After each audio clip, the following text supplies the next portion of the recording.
Dear friends, the other day I returned to LionTree's offices in New York City to check in on our efforts to chart a course towards reopening. Surrounded by echoing emptiness and silent conference rooms, I was hit by a realization. The phrase "back to normal" is inadequate. Reality will demand more of us. This experience, the first truly global event of the 21st century, requires us to reimagine the future rather than merely reassemble the past. To get not to where we were, but where we are going, we need to picture things afresh. The moment is in motion. These past few months have been incredibly challenging, bringing back the worst recollections of the Depression laid on top of the Spanish flu from a century ago. Once again, we feel the heaviness of history's hand. In a horrible double punch, everyone on the planet is concerned for both their physical and financial health. Governments are newly sensitive to their expanded roles and porous borders, all while knowing that both the virus and the vaccine might come from abroad. The days of thinking of globalization as an abstraction are over. My well-being is tied up in yours, and yours in mine. There has been so much loss, and no clear picture of when it will end or what our world will look like when it does. Scientists are still determining how this disease even works, or the destructively varied ways in which it can harm us. We are addicted to scanning the news every day for understanding and mark the passage of time with each reopening. The summer is uncertain, and the fall brings a U.S. presidential election the likes of which we have never seen. While we have stayed in place for over 2 months, the world around us has accelerated at a dizzying pace. It is one story that is felt in a billion versions that play out across both time and space.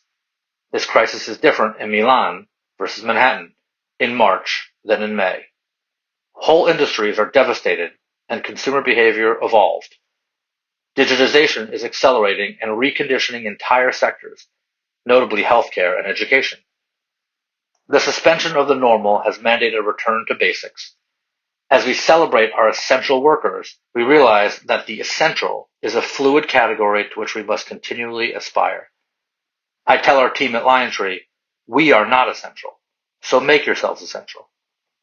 At a moment when new binaries are emerging out of a tense world, the healthy and the sick, what Bret Stephens has called the remote and the exposed, we need to embrace a range of perspectives and consider the whole as opposed to the part. We have moved from a paradigm of abundance to one of scarcity.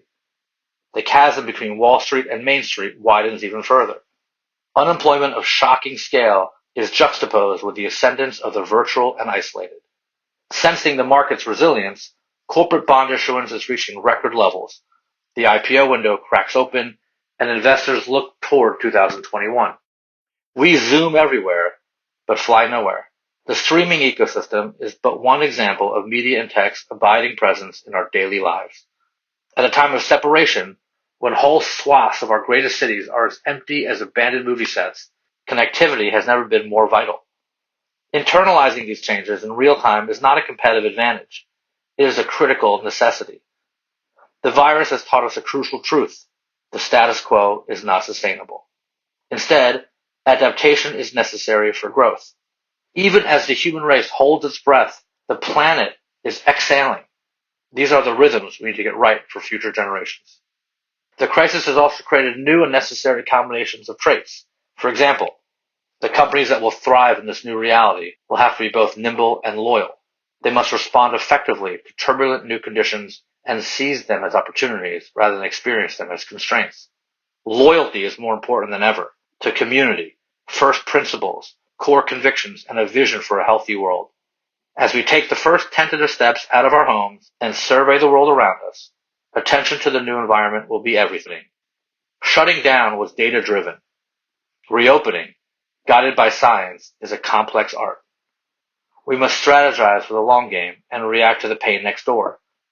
People over profits is the new governing principle. Looking around our offices, breathing through a mask and hands covered in gloves, I realized that the essential thing was elsewhere. Our relationship with each other, unconstrained by geography, evolving and durable, flexible and dynamic. Our connection is more tenacious and more agile than this virus. This has been our focus during quarantine, and it will be our imperative going forward. On the other side of this challenge lies the extraordinary. Let's go there together into a world just now coming into view. Thank you.